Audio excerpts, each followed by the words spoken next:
అంటే ఇప్పుడు మీరు స్టూడెంట్స్కి ఇంత బాగా చెప్తున్నారు వీడియోస్ రూపంలో, మంచి మంచి సలహాలు, సూచనలు, సజెషన్స్ ఇన్ని ఇస్తున్నారు కదా, మరి మీరే ఎందుకు ఒక ఫ్యాకల్టీగా మరి స్టూడెంట్స్ అందరికీ చెప్పాలి? కాదండి, నేను ఒక ఫ్యాకల్టీ కింద అయితే ఒక 10 మందికి 20 మందికి సాయం చేయగలనండి, 30 మందికి 50 మందికి సాయం చేయగలను కదా.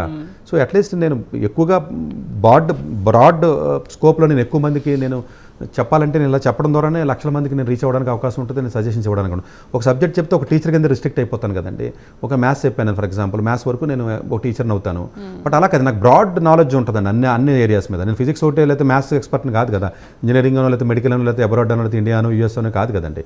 అన్ని ఆస్పెక్ట్స్ మీద నాలెడ్జ్ ఉన్నటువంటి వ్యక్తులు భారతదేశం మొత్తం మీద ఎక్కడ ఉండరండి, ఎవడు ఉండడు. మీరు గూగుల్ చేసి ట్రై చేసి చూడండి గత 70 సంవత్సరాల్లో.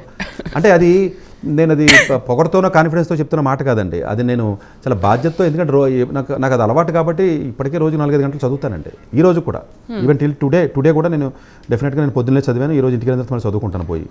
సో అందువల్ల ఏంటంటే అన్ని ఆస్పెక్ట్స్ మీద మొత్తం, ఇప్పుడు ఏదో నర్సింగ్ అనో లేకపోతే బీఫార్మా అంటాడు ఒకడు యూఎస్ అంటాడు, ఒకడు ఆస్ట్రేలియా అంటాడు, ఒకటి చైనా అంటాడు, ఈవెన్ రష్యా కూడా పంపిస్తాడు, రష్యా మాట్లాడతాం.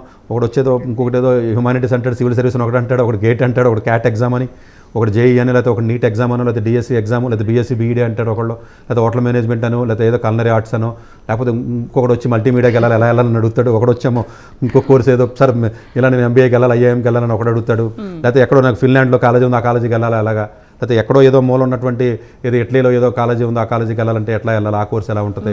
ఇలాంటివి అన్ని ఆస్పెక్ట్స్ మీద ఎడ్యుకేషన్లో ఉన్న ప్రతి క్లాసు, ప్రతి కాలేజీ, ప్రతి సిస్టమ్ మీద మనం మాట్లాడుతున్నానంటే అది ఊరికనే వచ్చేసిన నాలెడ్జ్ కాదండి.